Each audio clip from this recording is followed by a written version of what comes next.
إذا أنت مقيم بتركيا وعندك إذن عمل وعم تدفع السيجورتا للدولة، شرحنا بفيديو سابق كيف هي الخطوات لحتى تسجل الزوجة والولاد على السيجورتا تبعك، طبعا بعد ما التغى التأمين الصحي المجاني بالنسبة للسوريين. طبعا في عالم أو في ناس اتبعت الخطوات الكاملة اللي أنا مشيت فيها، يعني من الأول للأخير، وفي عالم عملت تقريبا 70% منها اللي هي إيش، راحت على أقرب سوسيال عليها على المنطقة تبعها ومشت الإجراءات. طبعا في هي خطوة تانية إنك تروح تكمل بالتوب كابي.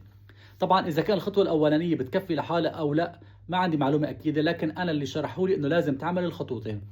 على كل، كيف اعرف انه اذا تفعلت السيجورتا للزوجه والاولاد ولا لسه ما تفعلت؟ يعني شو هي الطريقه لحتى اعرف انه انا اجراءاتي مشي الحال، خلص صارت فعاله، يعني مشي الحال خلص في شيء لازم اعمل اكمل او استمر، ولا خلص بكفي؟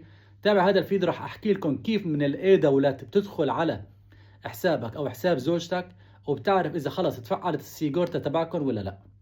طبعا الاجراءات بسيطه جدا. اول شيء بتدخل على حسابك على الاي دولت بعد ما تحط رقم الكملك تبعك وكلمه السر. هاي الصفحه الرئيسيه فيها شيء اسمه تشالش ما حياتم، شايفينها قدامنا، الخانه اللي لونها ازرق على شكل حقيبه وجنبها شخص. بندخل عليها. هلا طبعا فوق هي معلومات السيجورتا تبعكم. شوفوا انا مسجل سيجورتا من 6 سنين و4 اشهر.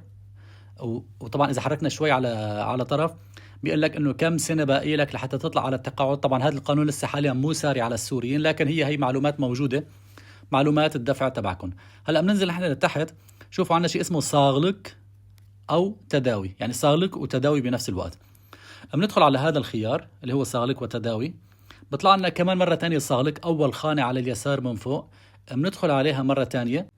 هلا هون بدي ابلش اشرح لكم كل شيء مكتوب فيه بالضبط. شوفوا هون مكتوب ياكلنكترو، يعني نوع القرابه، كاندسي، يعني هي انا هلا بصفحتي انا الشخصيه، هاي السيجارتا تابعه لي، انا مو قريب لحدا مسجل على اسم حدا، لا هي الصفحه تبعيتي انا اول شيء بلشنا فيها، فمكتوب انه انا كاندسي يعني انا صاحب السيجارتا.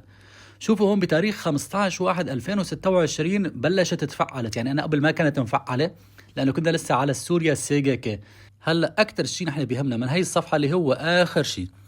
شوفوا مكتوب هون دروم، يعني الوضعيه مستحقتر، تمام، لازم يكون مستحقتر، بروفيزيون الابلر، لازم يكون مكتوب نفس هي الكتابه تماما. يعني هي عم نحكي هلا بالصفحه الرئيسيه تبعك لحتى انت ايضا تتفعل السيجورتا تبعك، يعني بالنسبه للصاغلق سيجورتاسي، لانه بالاساس نحن كسوريين ما كانت مفعله، كانت مفعله عنا السيجورتا تبع سوريا سيجاكي المجانيه كانت. طبعا بهي السيجورتا هلا طبعا صرنا بندفع 20% من قيمه اي شيء، يعني من قيمه التداوي او التحاليل او الصور او حتى الادويه.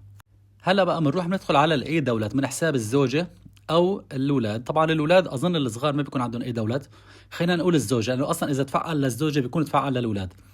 لاحظوا انه صفحه الزوجه ما بيكون فيها معلومات سيجورتا نفس اللي طلعت عنا. طبعا ندخل بنفس الشيء عن طريق صاغلق، مره ثانيه على صاغلق بيطلع معنا نفس الصفحه اللي دخلنا عليها. هلا هون شوفوا اول شيء رح يفرق معكم، اول شيء يانكلنكتورو، يعني صلة القرابة إيشي، يعني الزوجة، تمام.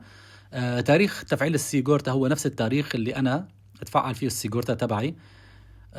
نحن بدنا طبعا آخر خانة اللي هي إيش، درم، لازم يكون نفس الشيء، مستحقتر بروفيزيون الابلر، لازم يكون موجودة هاي إنه بتحسن تاخد التداوي الشبه مجاني، اللي هو حكينا تقريبا نسبة 20% بتدفعوا من أي شيء رح تدفعوا، يعني إن كان معاينة أو إن كان صور أو تحاليل أو أدوية، كل شيء بتدفعوا عنه 20% للدولة.